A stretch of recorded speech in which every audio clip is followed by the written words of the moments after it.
Assalamualaikum warahmatullahi wabarakatuh.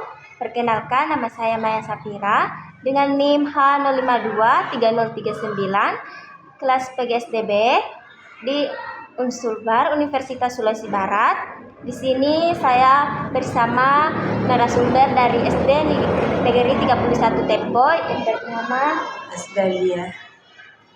Langsung saja saya ingin bertanya. Yang pertama, bagaimana proses perencanaan, pelaksanaan, dan asesmen kurikulum di SD Negeri 31 Tempo setelah menerapkan kurikulum Merdeka?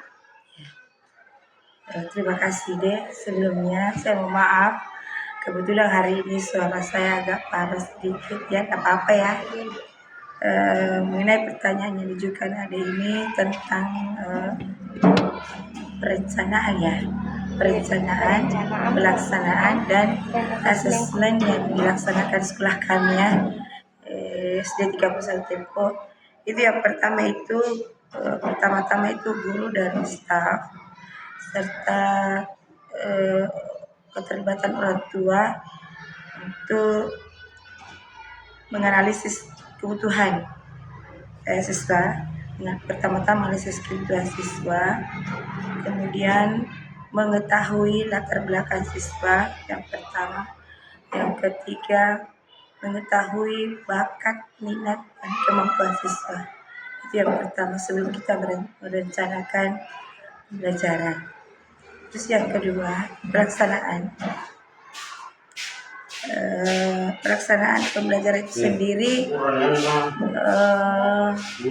setelah melakukan evaluasi tadi ya, sebelumnya harus memang diobservasi dulu, diobservasi terlebih dahulu, kemudian itu tadi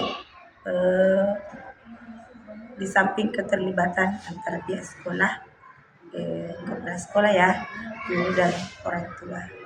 Kemudian yang ketiga adalah asesmen. Asesmen itu sebelumnya awalnya itu harus didiagnostik dulu, diagnostikan. Nah, ada diagnostik, kemudian ada namanya diagnostik ini diketahui dulu beberapa minat anak-anak. Ya, itu misalnya asesmen. Ya termasuk kan hal yang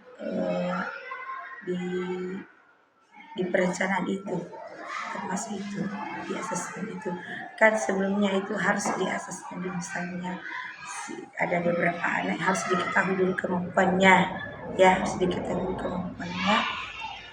Nah kemudian dievaluasi ya, ada beberapa yang harus dievaluasi dulu. Kemudian ada pengumpulan data. Pengumpulan data tadi itu termasuk diobservasi ya. Kemudian ada namanya analisis data. Data-data ini yang harus dievaluasi.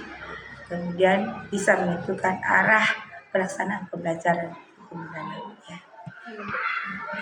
Pertanyaan selanjutnya yang kedua, apa strategi Ibu dalam memastikan setiap guru memahami dan menerapkan prinsip merdeka belajar?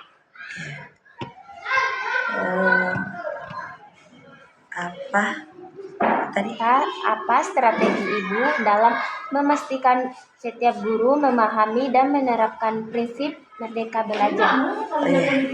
Pertama, pelatihan dan pengembangan guru, kemudian sosialisasi dan diseminasi ya, semacam pelatihan-pelatihan, kemudian ada namanya pengembangan kurikulum. Apa tantangan terbesar dalam pelaksanaan kurikulum merdeka di sekolah? Tantangan terbesar dalam pelaksanaan kurikulum. Sebenarnya kalau berbicara masalah tantangan itu kembali kepada masing-masing. Iya, berbicara masalah tantangan.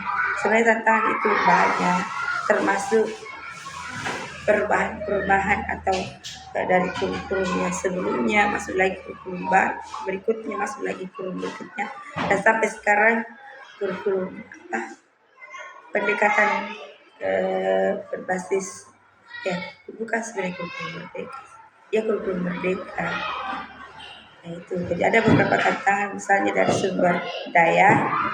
Nah, itu ada kurangnya kemampuan setiap individu guru itu sendiri. Kemudian perbedaan kemampuan siswa. Misalnya siswa kelas si A, si B kan ada kemampuan itu. Dan itu tantangan bagi guru untuk bagaimana memilah atau mengelompokkan setiap kemampuan siswa itu sendiri.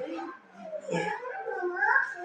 Pertanyaan yang keempat, adakah inovasi yang dilakukan untuk meningkatkan mutu pembelajaran di SD Negeri 31 Teko ini? Ya, kalau inovasi yang pertama itu ya meningkatkan kemampuan keprofesionalan kita sebagai guru, yaitu yang pertama. Kemudian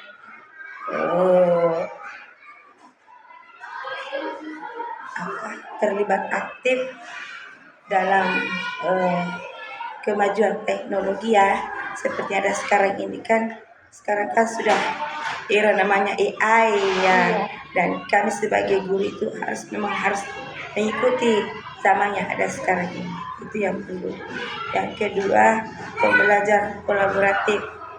Nah, setelah kami memahami beberapa kemajuan seperti mengikuti berbagai pelatihan-pelatihan, nah tentu perlu kolaboratif, kemampuan yang kami berbagi istilahnya yang ada di sini ya. Itu saja. Dan pertanyaan terakhir yang kelima, bagaimana gaya kepemimpinan, gaya komunikasi, serta gaya strategi pembinaan di sekolah ini? Gaya kepemimpinannya. Iya, sama gaya komunikasi, serta gaya strategi pembinaan. Kalau gaya kepemimpinan di sini alhamdulillah pada umumnya ya sama ya sekolah-sekolah lain. Kemudian pembinaan kepala sekolah alhamdulillah kami selalu dimotivasi, kami selalu diberi ruang untuk bisa meningkatkan diri. Kemudian yang terakhir tadi itu ya strategi ya. Gaya strategi Pembinaannya ya, strategi pembinaan bagi guru ya atau murid. Bagi yang ada di situ, cara strategi pembinaannya kita kepada siswa Ya. Tentu pada umumnya sama ya sekolah-sekolah lain juga. Tentu ya strategi pembinaannya tentu akan kita selalu kontrol, baik itu dari segi keaktifan di sini, kemudian dari segi kegiatan-kegiatannya, kemudian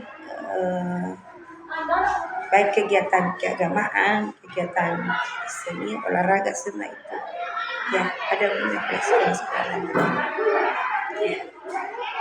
Terima kasih banyak Bu sudah menjawab pertanyaan saya. Jadi saya terima kasih banyak.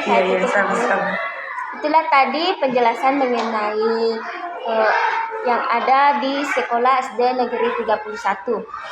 Sekian, terima kasih. Wassalamualaikum warahmatullahi wabarakatuh. Waalaikumsalam warahmatullahi wabarakatuh. Terima kasih.